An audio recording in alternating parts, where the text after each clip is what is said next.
Welcome back to the AI Ripple Effect podcast. And today I'm delighted to be joined by Jason Zapp, the founder and principal at JD Zapp Consulting. Jason, it's great to have you on the podcast. Jonny, it's a pleasure to be here. Thank you for having me today. Fantastic. Why don't we start by you telling us a little bit more about yourself and your background, and then we can get into what you're doing at JD Zapp. Yes. I got my career started about 30 years ago, way back in the U.S. Army as a supply clerk, just stocking supplies in hospitals and pulling supplies in a warehouse.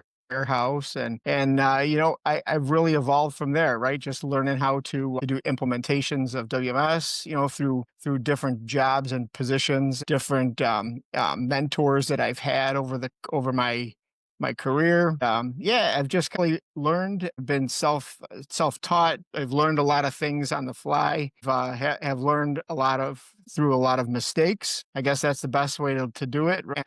And a lot of my strategy has come from, learning things the hard way.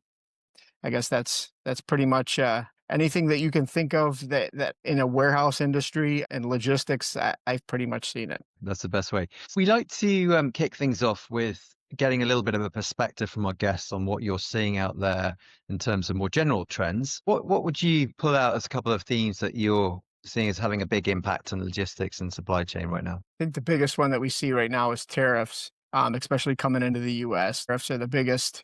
They're the biggest issue that we have. They might not be so big for the big box brands or the big box retailers or big industry, but they're killing small business, right? They're killing the small businesses, small and medium-sized businesses, and they're really hurting the little guys, regardless of what's coming out of the government. Just talking to small businesses, up in the Northeast, just as early as yesterday and 2-3 days ago, it's just, what are they to do? Right? Do they absorb the cost, on their purchases, or do they have to pass it down to their buyers or to their customers? It puts American small businesses in a tight spot. I think a couple other issues that we're up against is trucking. Trucking is a huge issue.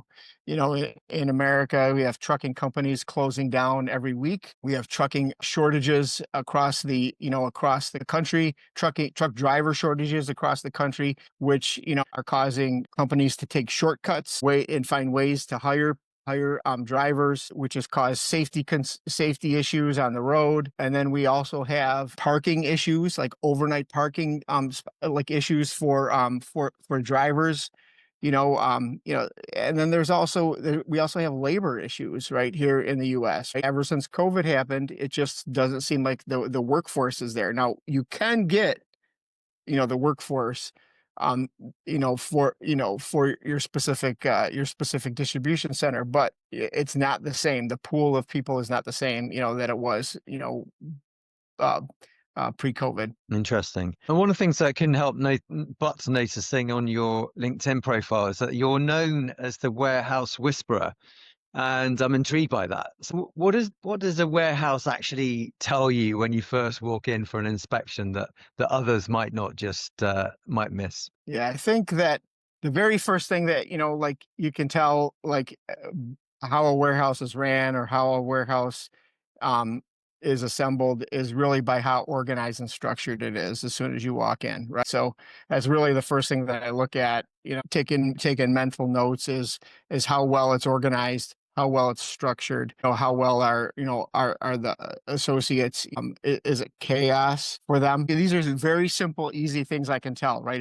Are they pulling orders? Is it chaos as they're trying to pick orders, as they're trying to stage orders, as they're trying to do their receiving, or is it simple, easy flow? Is it organized and structured, or is it a little bit of chaos, right? So these are really simple. And I guess that wealth of experience you've got really comes into fore there as well. Now, the theme of our podcast is AI. So I wanted to get into AI and particularly automation, which in this business are often being hyped as game changers particularly for warehousing and supply chain.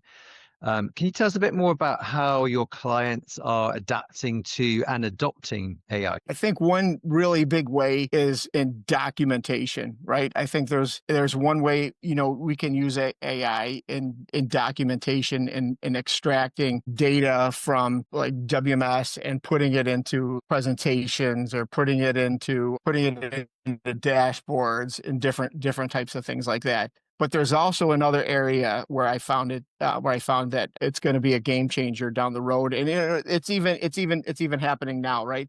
Is where we're seeing like drone technology is being used to do like inventory counts, right? And inventory cycle counting, which was to actually replace the human aspect of it. We using like just the drone technology to really just take a picture of the programming of the picture of the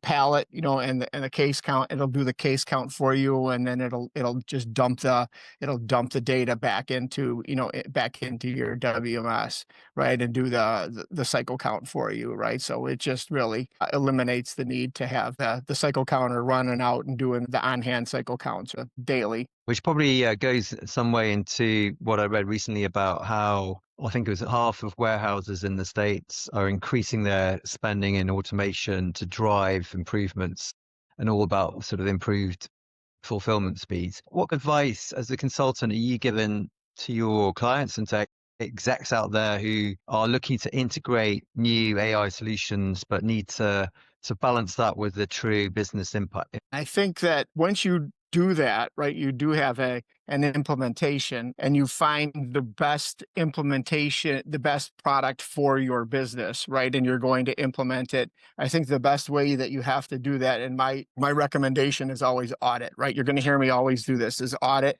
do it, test it, audit, right? And you use your human aspect of it to audit it afterwards to make sure it's working the right way. And then if we can find ways to do that, to use AI to audit these processes, that's the real game changer right there. Is if you can win in the audit. I always say audit, because that's where you really find yourself winning. When you audit your own processes, that's where you find where your misses are.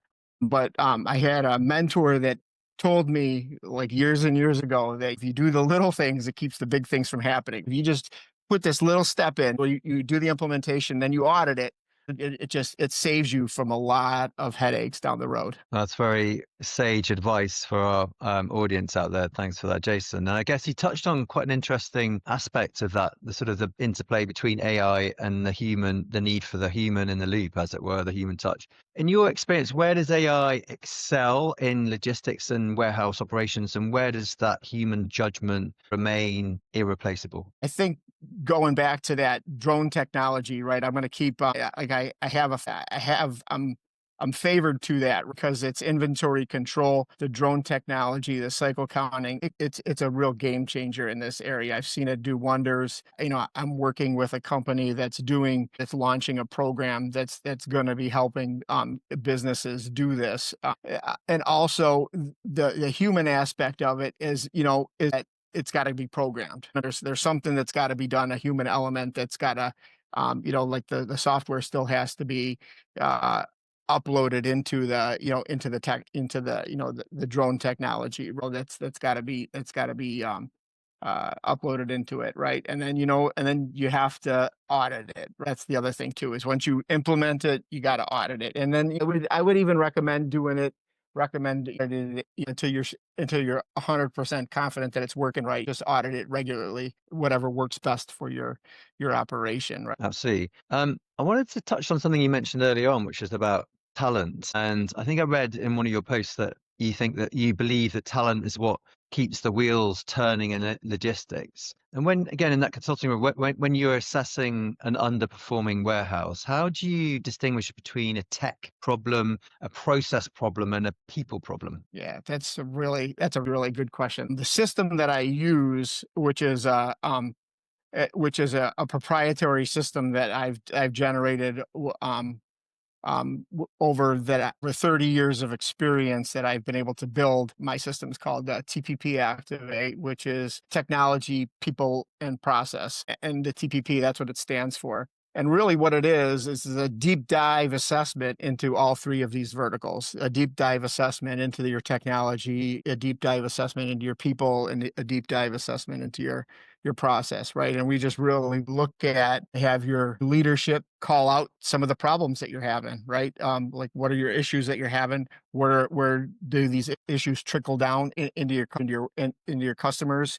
Where do the issues trickle down into like into other areas of your organization? And then we sit down and, and then I do this deep dive, evaluation. And there's different analytics that I use to look at each different article. But yeah, what's used um, to look at those each individual processes. Right, that sounds really interesting. I'll have to look at the TPP you've got on your website for sure. Looking ahead, keeping on that talent theme, looking ahead, the landscape is moving so quickly. 10 years down the line, as warehouses become more automated, more AI driven, how do you think that talent piece will evolve, and what should the leaders be preparing for right now?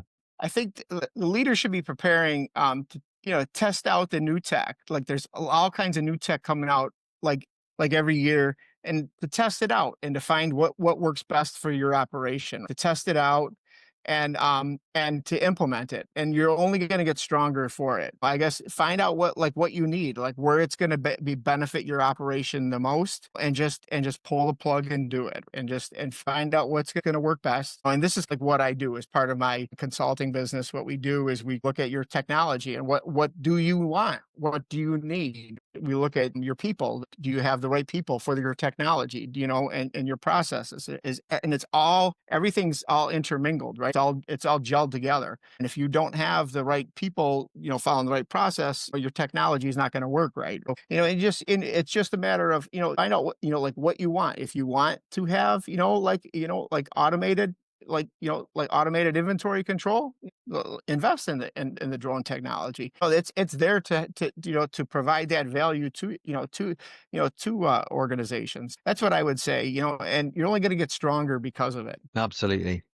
One of the questions that we like to ask is about hindsight. And so if you had a time machine, Jason, and you could go back 12 months, what would you do differently? That's $1 million question. If I could go back 12 months, I would have bought in a business. It's out of left field.